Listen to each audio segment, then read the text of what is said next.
अभी हम सभी विधायकगण यहाँ पर बैठे थे और बहुत सी चर्चाएं हम लोगों ने आपस में की। कई महत्वपूर्ण विषय जो विधानसभा में उठने हैं उनको लेकर के भी चर्चा की है। मुख्य रूप से कोडीन सिरप और कफ सिरप को लेकर के केवल यूपी के आम लोग चिंतित नहीं हैं, गरीब के साथ साथ पूरे देश में इस बात की चिंता है कि सबसे महत्वपूर्ण जगह से ये इतना बड़ा घोटाला चल रहा था। प्रधान सांसद जी के क्षेत्र से शुरू होकर के न केवल यूपी, देश भर में और दूसरे देशों में भी कोडीन सिरप, कफ सिरप को भेजा जा रहा था और उसके पीछे शुरुआती दौर में ये बात निकल करके आई कुछ 100 करोड़ का घोटाला है ये, लेकिन बढ़ते बढ़ते ये निकल करके आ रहा है कि हजारों करोड़ का घोटाला है। हजारों करोड़ का घोटाला जो उत्तर प्रदेश से चल रहा था प्रधान सांसद जी के क्षेत्र से, और जिसके तार जुड़ रहे हैं प्रधान सांसद जी के बिल्कुल बगल के जिले से सबसे महत्वपूर्ण तार जुड़े हुए हैं। और यहां तक हमारे पत्रकार साथी भी घबरा जा रहे हैं, हालांकि उनकी हिम्मत बढ़ी है। इधर मैं देख रहा हूं, इधर हमारे बहादुर पत्रकार साथी बड़ी हिम्मत जुटा करके चीजों को निकाल के ला रहे हैं। अखबारों में भी छप रहा है 700 कंपनियां सोचिए आप, और हो सकता है इससे ज्यादा कंपनियां हों। और वैल्यूएशन वाले जो अधिकारी हैं वो भाग जा रहे हैं, वैल्यूएशन नहीं कर सकते। सुनने में आया कि जिन पत्रकार साथियों ने वो वीडियो वायरल किया है उनको भी ढूंढा जा रहा है। उनकी मदद तो सरकार को करनी चाहिए, सुरक्षा सरकार को देनी चाहिए।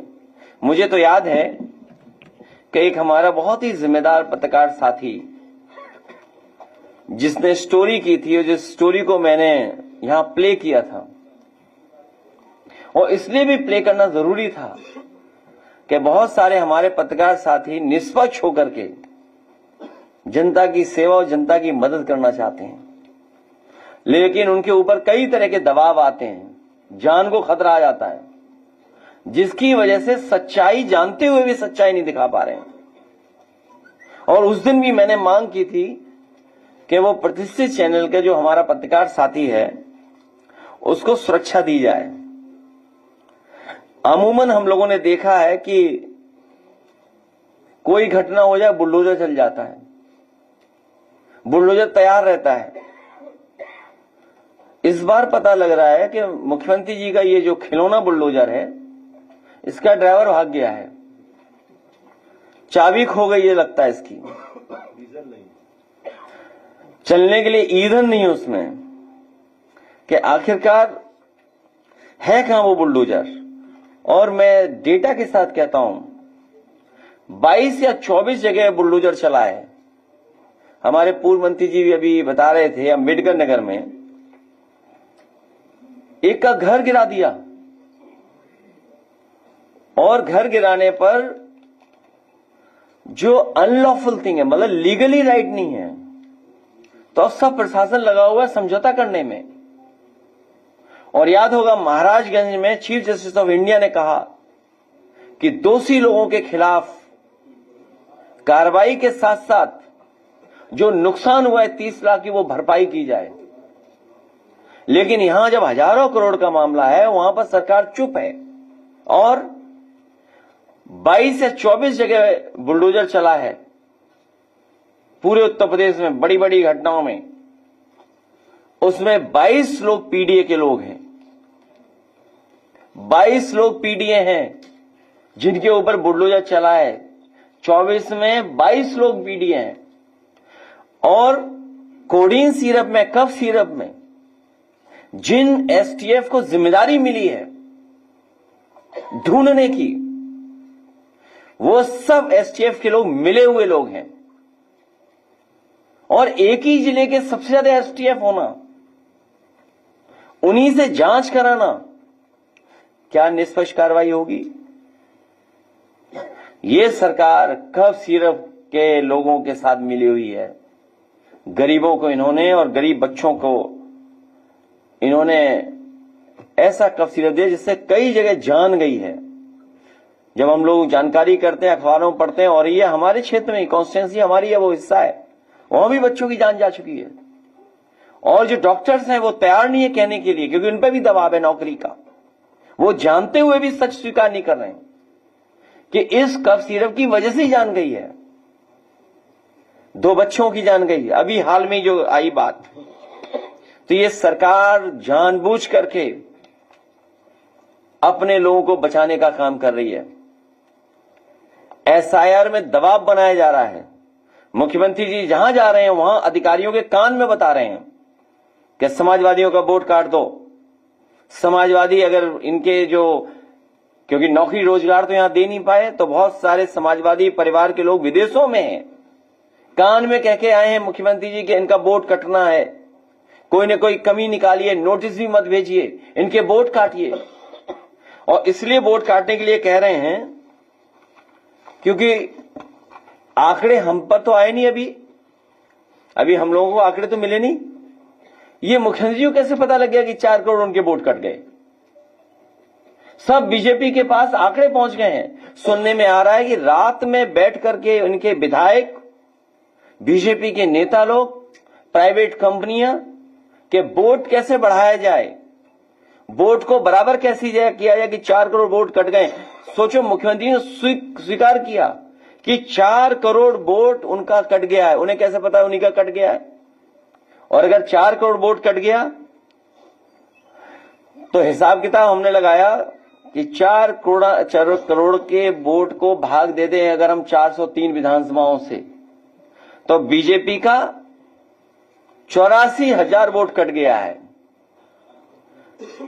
उधर 84,000 हराएगा इन्हें और 40,000 हमारा जिताएगा। 40,000 हमारा जिताएगा और इनका 84,000 इनको हराएगा। और हमारे यहां के तो एक नेता धमकी दे रहे हैं कि दूरबीन से देखेंगे समाजवादी पार्टी को। काले कारनामे वाले काला चश्मा लगा करके देख रहे हैं दूरबीन से। क्या कह रहे हैं कि इतना लाख वोट कट गया। डीएम हमें बता ही नहीं रहे, बताइए आप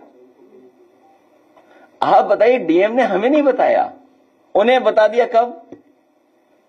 क्या कहा कि अभी तो एक जिले में इतना काटा है, अभी तो 2 जिले में और 2 विधानसभाएं हैं। आदरणीय ममता जी भी यही बात कह रही हैं कि एसआईआर के बहाने ये रणनीति बना रहे हैं, साजिश कर रहे हैं कि उन्हें कैसे चुनाव में पीछे किया जाए। तो एसआईआर ये एसआईआर नहीं है, ये एनआरसी है। कल्पना करिए कल एनआरसी हो जाए अगर, तो कौन सा नया कागज मांगेगी सरकार? कौन सा कागज मांगेगी? जो होम मिनिस्ट्री नहीं कर पाई, सरकार नहीं कर पाई, वो ये चुनाव आयोग से करा रहे हैं। इसका मतलब ये हुआ कि चुनाव आयोग बीजेपी से मिला हुआ है। एक मां पर एफआईआर लिखना ये साबित करता है कि कुछ अधिकारी खुश करना चाहते हैं। लेकिन हमें खुशी अपने कार्यकर्ताओं पर, हमारे पीडीएफ प्रहरियों पर, कि उन्होंने जिम्मेदारी से काम किया है और बड़े पैमाने पर वोट बचा रहे हैं। अब वो सावधानी भी बरतेंगे, निगरानी भी रखेंगे और ये जो साजिश षड्यंत्र कर रहे हैं उस पर नजर रख करके वोट नहीं कटने देंगे। और जो साजिश हो रही है कि नोटिस पहुंचे ही नहीं हो, वोट काट दें हम, अगर कोई स्पेलिंग मिस्टेक है नाम में तो उससे भी हम वोट काट दें, उससे सावधान होने का काम हमारे जागरूक पीडीएफ प्रहरी करेंगे। लोक सेवा आयोग में जो घोटाले हो रहे हैं जिसकी आप कल्पना नहीं कर सकते हैं। अभी ऐड निकला है, सबसे ज्यादा पिछड़ों के साथ धोखा हो रहा है। गणित लगाइए कि अगर हमें मिल रहा है जो आरक्षण, कितने होनी चाहिए सीटें ही नहीं मिल रही, उतनी कम कर दी सीटें। सोचिए आप, उसका ग्राफ अभी आपको दिखाएंगे कि कितनी कम कर दी सीटें। खाद, कहां खाद मिल रही है बताओ?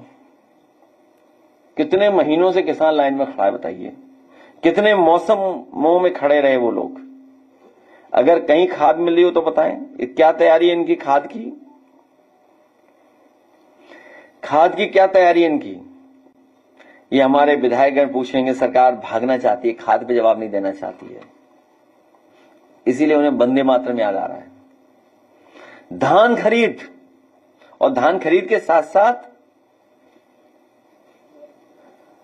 आय दोगुनी हो किसान की, तो धान की क्या कीमत होती है आज के समय वो? तब जब चांदी कितने 2 लाख पहुंच गई और सोना, सोचिए आप, दोनों बराबर, दोनों ऊपर जाएंगे।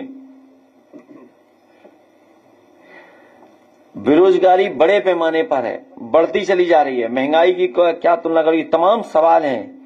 बिजली का निजीकरण, एक बिजली का कारखाना नहीं बनाया इन्होंने। कोयले से बनने वाली बिजली का एक भी कारखाना अभी तक बीजेपी ने नहीं बनाया। योगी का पता नहीं कौन सी सरकार, बेमिसाल 8 साल, उत्कर्ष के 8 वर्ष, एक भी बिजली कारखाना नहीं लगाया। कानून व्यवस्था तो आप जानते हो, केवल एक व्यक्ति को बचाने के लिए पूरी पुलिस लगी हुई है और उसकी जान बचाई समाजवादियों ने। कानपुर में एक अखिलेश दुबे बंद हैं, उनकी कोई जान बचा रहा है तो हम समाजवादी लोग मिलकर बचा रहे हैं, और उन्हें बचाने के लिए पूरी पुलिस लगी हुई है। बताइए क्या सरकार चल रही है, क्या कानून व्यवस्था है? अभी कोई वीडियो एक अखबार का मैंने देखा, प्रेस का, खुली सड़क पे पकड़ने पहुंच गई। बताओ, बड़े बड़े अपराधी घूम रहे हैं, कोडीन के माफिया घूम रहे हैं, कालीन भैया, कोडीन भैया। कालीन भैया का तो सबने देखा होगा, नेटफ्लिक्स पे था, किस पे था? प्राइम इसमें था, इधर हम लोग देख नहीं पा रहे हैं। इसलिए ये तमाम सवाल, और इससे ज्यादा सवाल गन्ने का, चीनी मिलों का, और पर्यावरण को लेकर के बहुत चिंता है इस समय कि आपके पॉल्यूशन की वजह से, सोचिए, अंतर्राष्ट्रीय मैच लखनऊ में नहीं हो पाया, और ये वही स्टेडियम है जो समाजवादियों ने बनवाया। नदियों का हाल आप जानते ही हो, और AQI का डेटा सरकार के पास अपना है। सोचिए, गोबर सरकार ने अपना निकाल दिया, नया एक AQI, वो किसी का मत मानिए AQI। नदियों का हाल आप देख लीजिए, दिल्ली में आप AQI क्या है, और लखनऊ का, ही दिल्ली से ही हवा आ गई लखनऊ की तरफ। इसलिए इन सवालों पर हम लोग सभी विधायक जितने हैं, साथी लोग चर्चा किए हैं। ये विधायक लोग सरकार को घेरेंगे। सरकार डर करके, एक रंगी सरकार वंदे मातरम पर चर्चा करना चाहती है।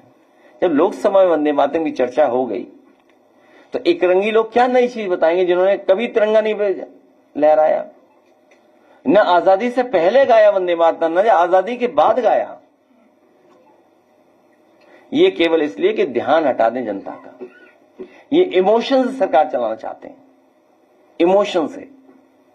इसलिए हमारे सभी विधायक सावधान हैं।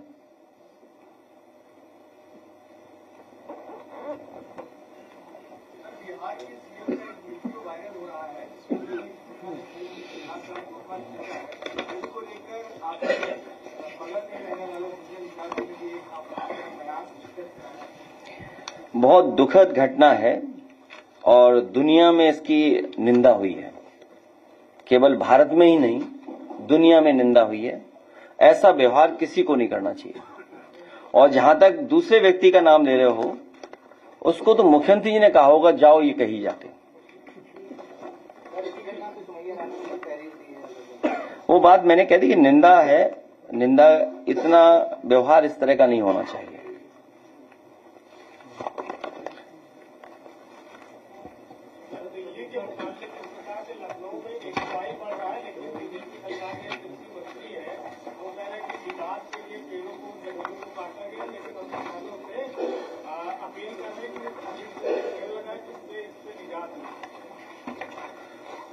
क्या कह रहे हैं?